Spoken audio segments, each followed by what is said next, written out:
누구도 막을 수 없다라는 제목으로 잠시 은혜를 나누겠습니다.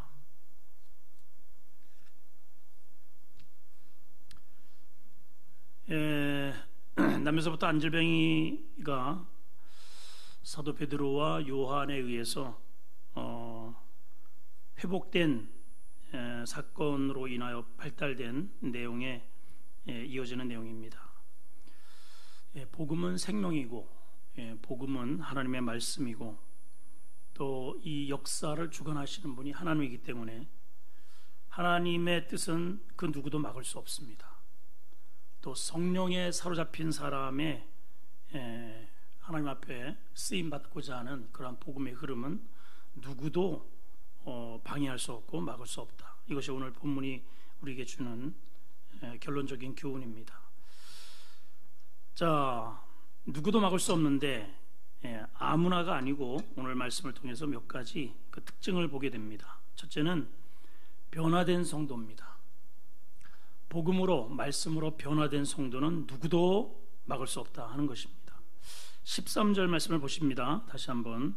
그들이 베드로와 요한이 담대하게 말함을 보고 그들은 본래 학문 없는 범인으로 알았다가 이상히 여기며 또 전에 예수와 함께 있던 줄을 알았다 그랬어요.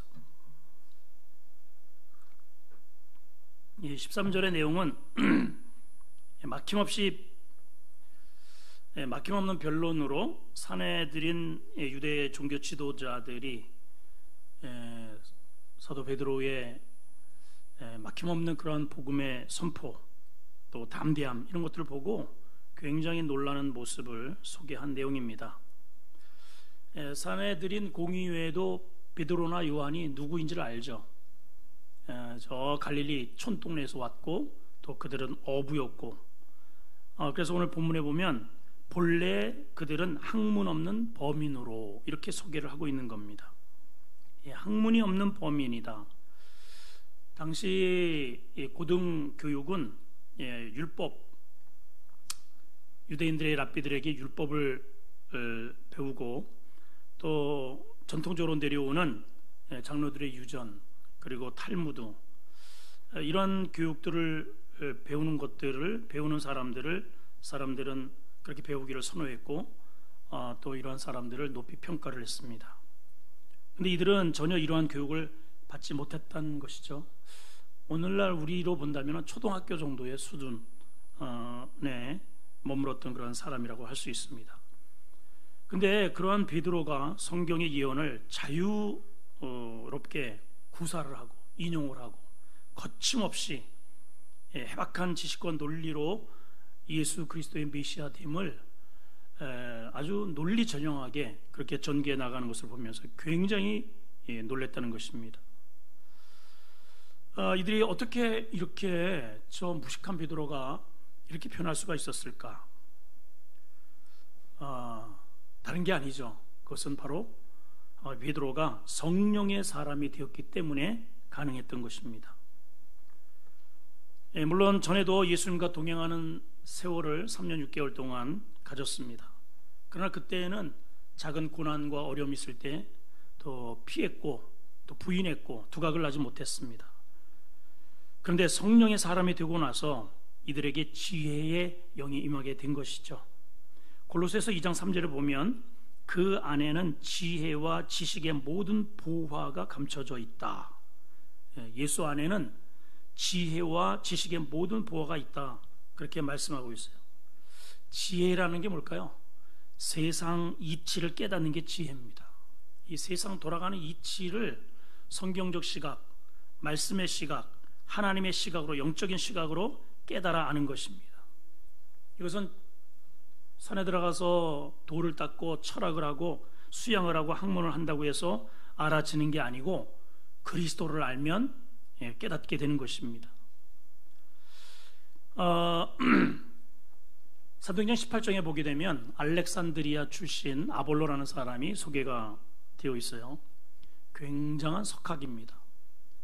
세상적인 철학을 위시해서 당시에 그 그리스의 석학들과 전혀 밀리지 않는 그런 아주 탁월한 학문과 철학을 두루 겸비한 대단한 석학입니다.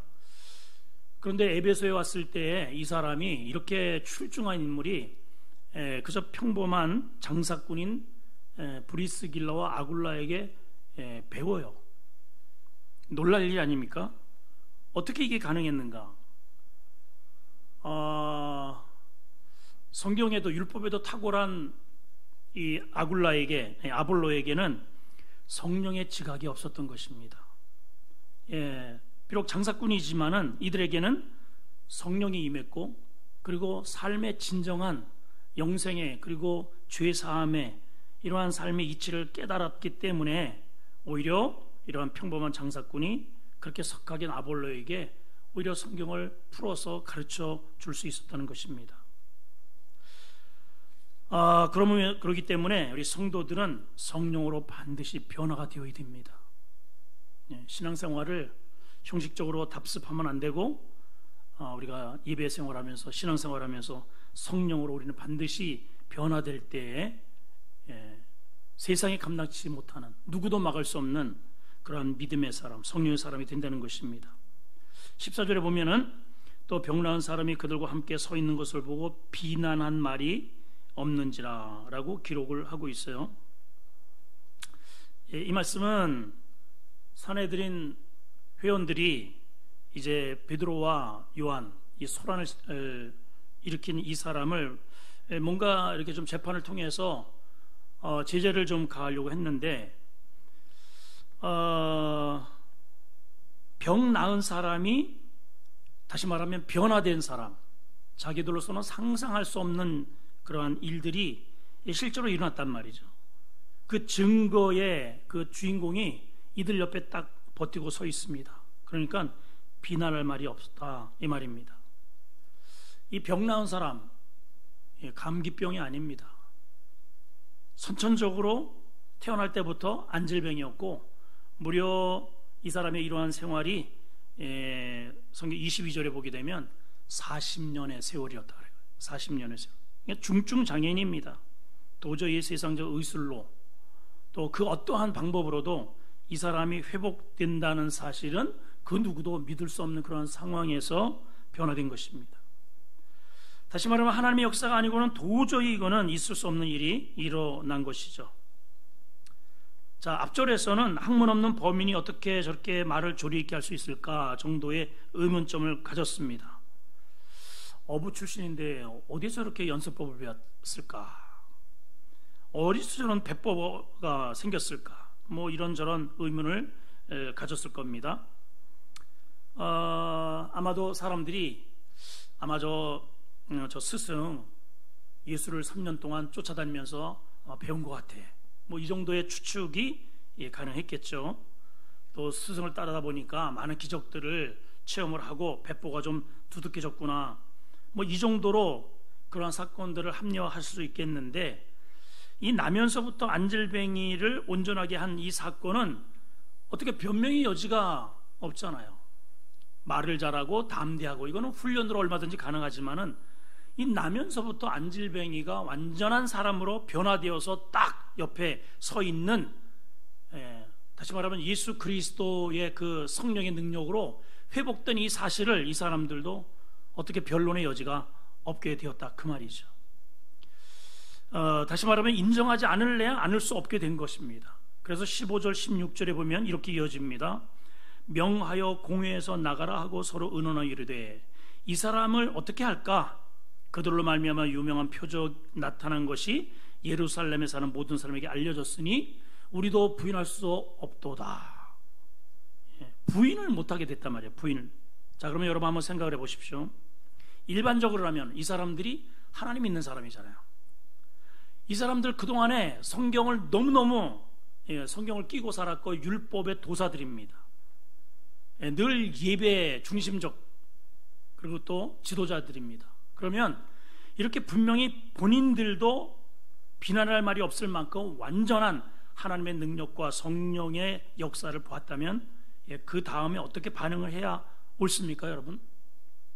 이것을 인정을 하고 자기들의 지금까지 잘못된 판단을 내려놓고 또 베드로가 말한 자기들의 그러한 권력의 힘, 종교의 힘을 통해서 산헤드린 공의회라고 하는 이러한 세상적 종교적 그러한 권력을 통해서 잘못 판단해서 예수를 죽인 것에 대해서 통회 자복하고 인정하고 그 예수님을 받아들이고 믿어야 그게 정상이 아닐까요? 그렇죠? 근데 이들이 그렇게 반응하지 않았어요. 이게 바로 인간의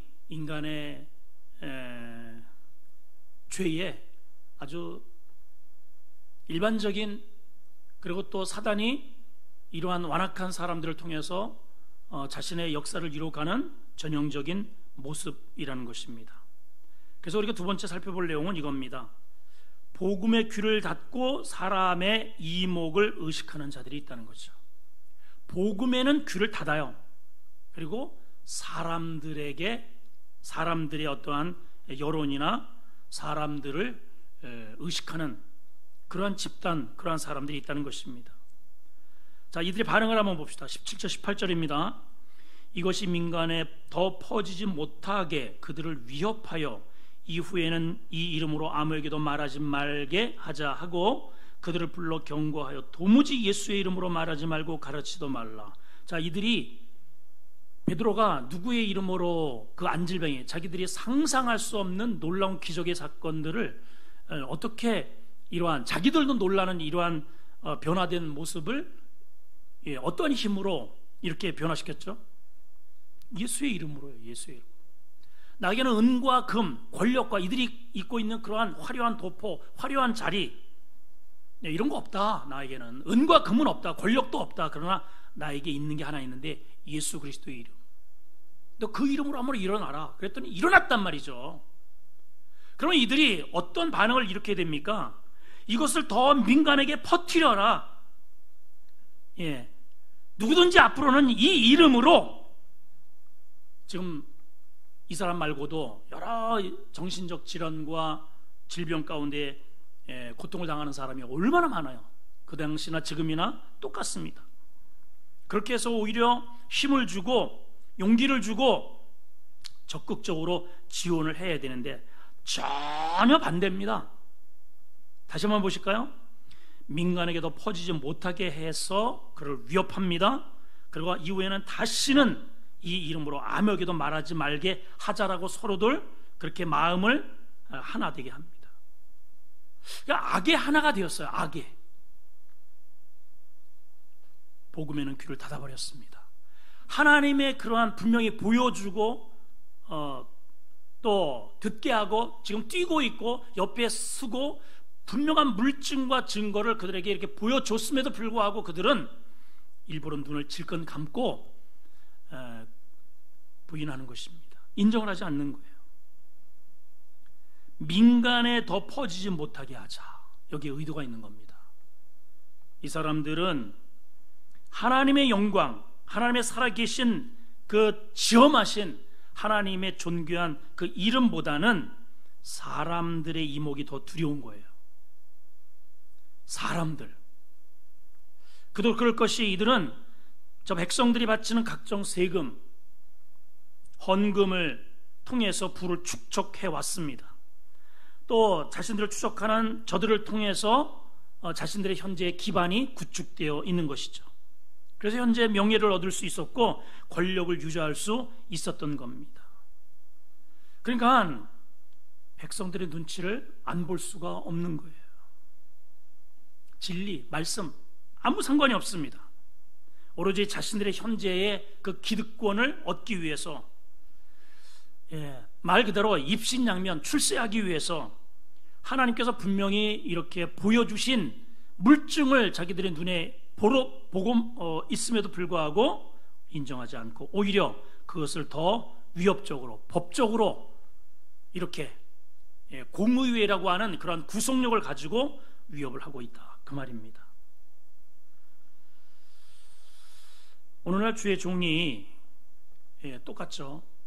만일 사람들을 의식하고 자신을 지지해주는 어떠한 지지층을 의식해서 할 말을 못하고 복음을 희석해버리고 사람 눈치를 보면서 할 말을 못한다면 그 사람은 사꾸목자입니다. 그건 그리스도인이라고 할 수 없습니다. 거짓의 아비가 된 것입니다. 여러분, 사도 바울의 고백을 우리가 주목해야 합니다. 갈라디아서 1장 10절에 보면 바울은 복음에 완전히 사로잡힌 이 사도 바울은 이렇게 고백을 했어요. 갈라디아서 1장 10절 말씀 같이 한번 보실까요? 시작.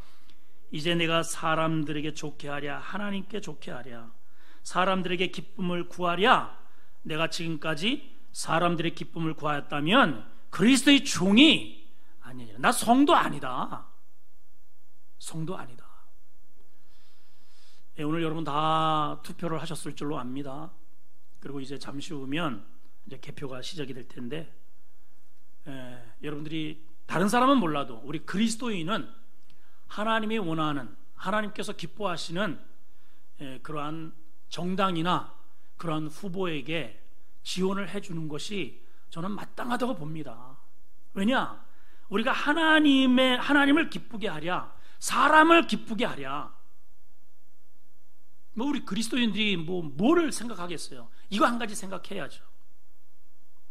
근데 오늘 본문에 등장하는 이들은 겉으로는 하나님이라고 하는 그러한 화려한 그리스도인이 아니죠. 하나님을 믿는 또 예배하는 그러한 하나님을 섬기는 종교인이라고 하는 옷은 입고 있지만은 그 내면에는 전혀 복음과 상관없는, 오히려 복음에 역행하는 그러한 일들을 지금 하고 있다는 것입니다.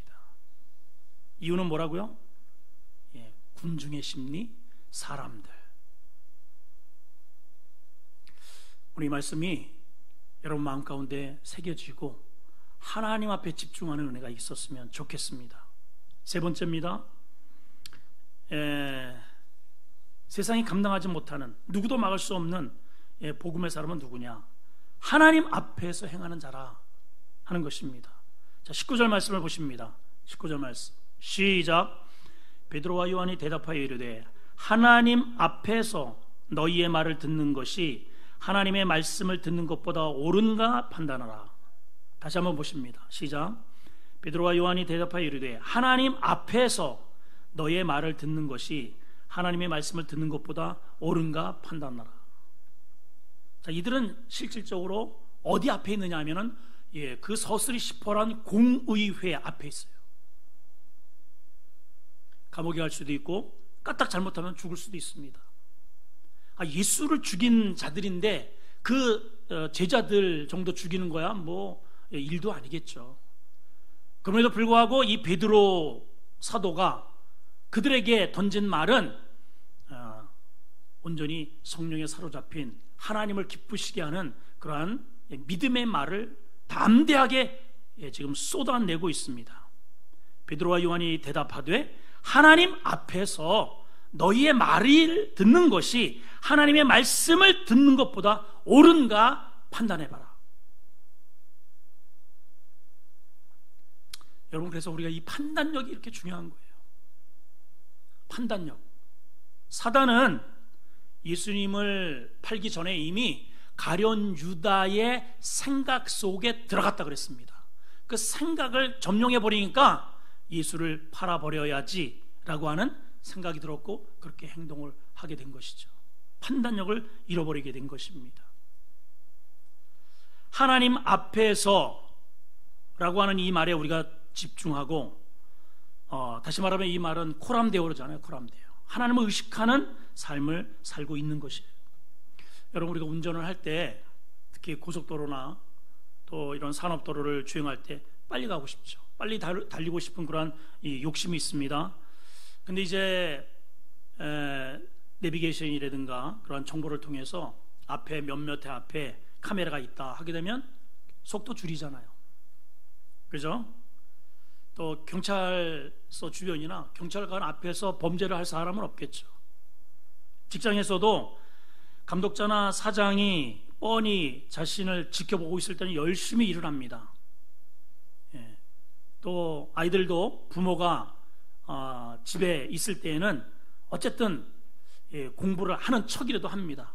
근데 집을 비울 때, 감독자가 없을 때, 나를 지켜보는 사람이 아무도 없다고 할 때 일반적으로 사람들은 해이해질 수 있어요.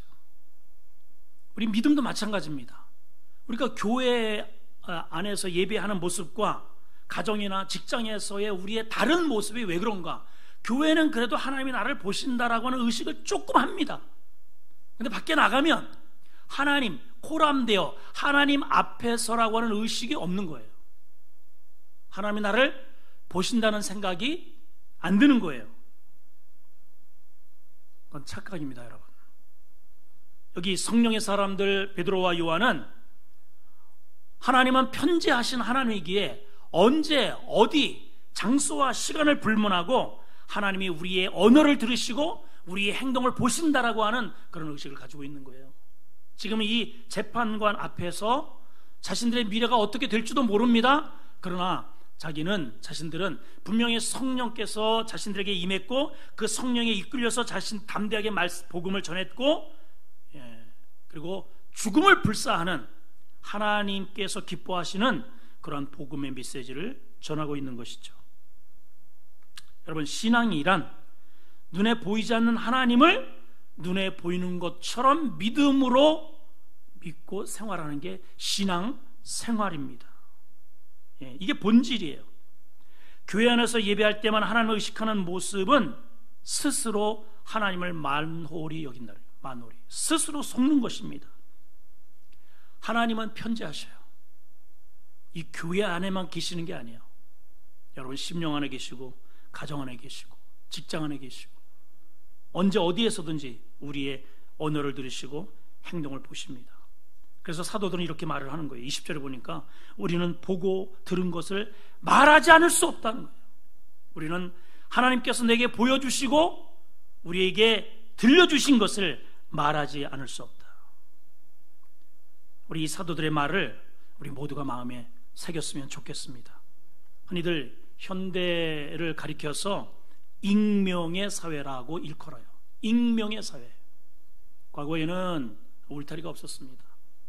동네에 어떠한 일이 있으면 대소사 전부 동참을 하고, 그리고 우리나라의 좋은 여러 가지 두레라든가 등등의 품앗이 등 마을이 함께하는 그런 공동체적 생활을 했는데, 지금은 같은 아파트에 있으면서도 앞집 윗집을 또 어떤 일이 일어났는지 전혀 알 수 없습니다. 철저하게 자기 신분을 숨기고 또 나를 철저하게 사람들에게 공개하지 않고 그렇게 거리를 활보를 하시오. 근데 주님은 오히려 반대로 우리에게 요구를 하십니다. 우리를 세상에 드러내라고 말씀을 하고 계셔요. 내가 누군지를 적극적으로 사람들에게 소개를 하라는 겁니다. 익명으로 살지 말고 내가 누군지를 세상에 알리라고 말씀을 하시는 거예요. 나는 그리스도인이라고, 나는 하나님을 믿는 하나님의 사람이라고 담대하고도 떳떳하게 밝히라는 겁니다. 그리고 그들에게 빛과 소금이 되라고 요구를 하십니다. 사도들처럼 보고 들은 것을 말해주라고 말씀을 하시는 거예요. 이것이 거듭난 사람이고 성령의 사람이고, 이러한 사람은 누구도 막지 못한다. 이것이 오늘 결론의 말씀입니다. 마태복음 10장 32절에서 33절에 보면 이와 관련해서 이런 말씀을 기록해 놓고 있습니다. 예수님의 말씀입니다. 같이 한번 봅시다. 시작. 누구든지 사람 앞에서 나를 시인하면 그만. 여러분, 이 당시에 사람 앞에서 예수님을 시인한다는 것은 굉장히 위험스러운 일이에요. 목숨을 내놔야 할 일입니다. 근데 문제는 뭐냐? 그렇게 사람을 의식하고 직업을 의식하고 나의 미래가 어떻게 될까, 이것을 이 군중을 의식해서 입을 딱 다물어 버리면 문제는 뭐냐면, 나도 하늘에 계신 내 아버지 앞에서 그가 나를 시인하면 나도 그를 시인하고, 그가 나를 부인하면 나도 그를 모른다고 할 것이다. 여러분, 우리가 누구의 눈치를 보며 이 세상을 살아야 될까요? 여러분, 우리의 삶이 누구에게 집중되어야 합니까? 여러분, 군중이 아닙니다. 사람이 아닙니다. 나에게 현재 작은 도움을 주고 있는 사장님이나 어떤 특정 정치인이나 나에게 돈을 주는, 또 먹을 것을 주는 어떤 지인이 아니고 나의 생명을 주관하시는 세상의 주권자이신 우리는 하나님의 의도에 따라 살아야 한다. 오늘 그것이 오늘 본문이 우리에게 주는 메시지입니다. 자, 오늘 본문 결론은 이렇게 내고 있습니다. 21절과 22절입니다. 시작. 관리들이 백성 때문에 그들을 어떻게 처벌할지 방법을 찾지 못하고 다시 위협하여 놓여 주었으니 이는 모든 사람이 그 된 일을 보고 하나님께 영광을 돌립니다. 이 표적으로 병 나은 사람은 40여 세나 되었더라.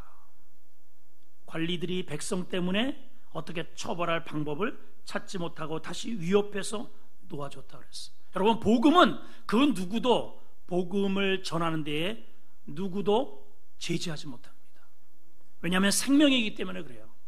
여러분 안에 복음이 있다면, 우리 안에 생명이 있다면, 우리 아름다운 교회에 하나님의 말씀, 살아있는 생명이 있다면 그 누구도, 여러분, 우리가 위협은 받을 수 있어요. 세상으로부터 위협은 받아요.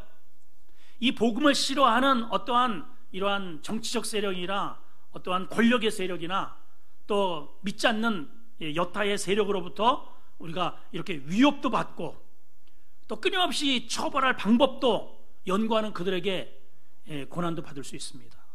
그러나 복음은 생명이기 때문에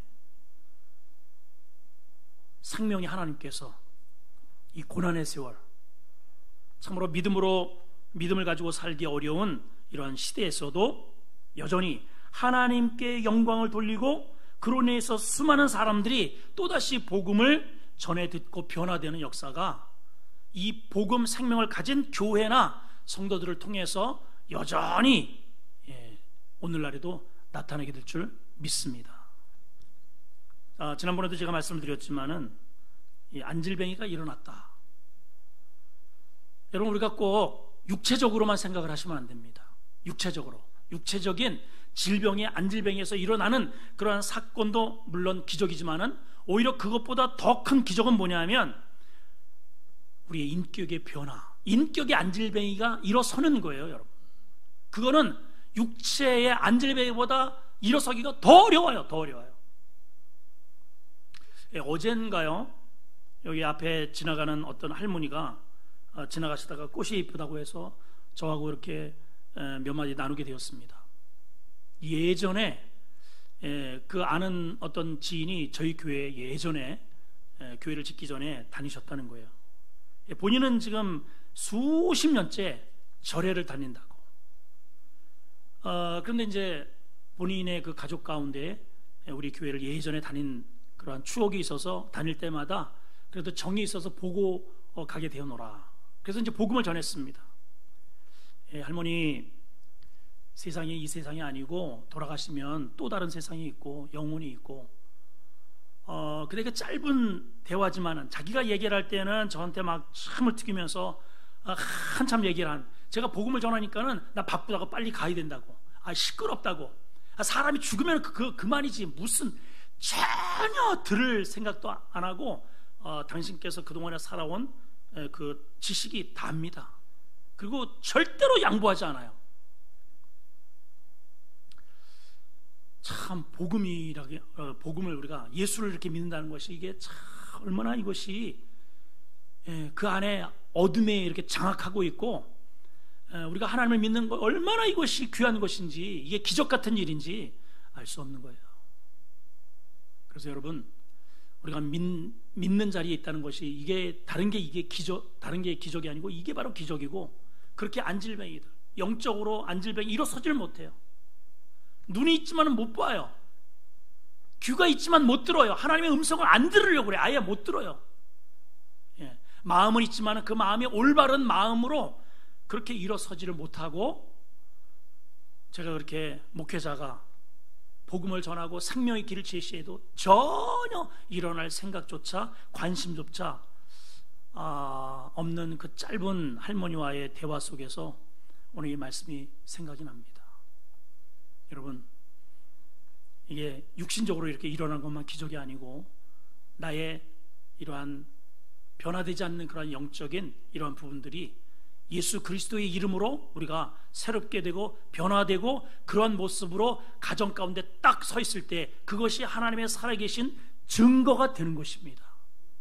바로 여러분들을 통해서 여러분들 주변에 앉은 사람들을 예수님의 이름으로 일으켜 세우시고 남편을, 자녀를, 부모, 형제를, 이웃을, 그것이 증거가 되어서 하나님의 영광이 드러나게 될 거예요.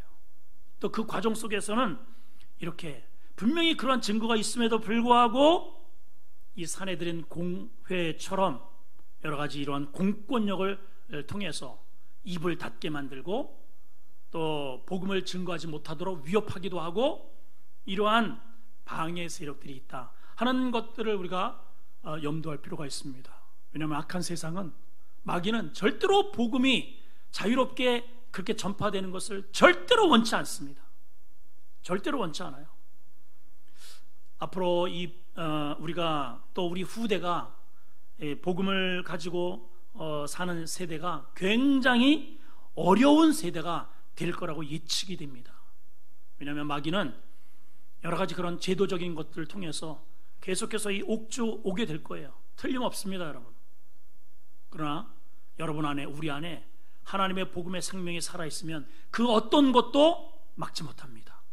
누구도 막지 못합니다. 여러분, 하나님의 말씀에 그리고 성령에 사로잡혀서 누구도 막을 수 없는, 감당치 못하는 그러한 믿음의 성도들이 되시기를 주의 이름으로 축원합니다.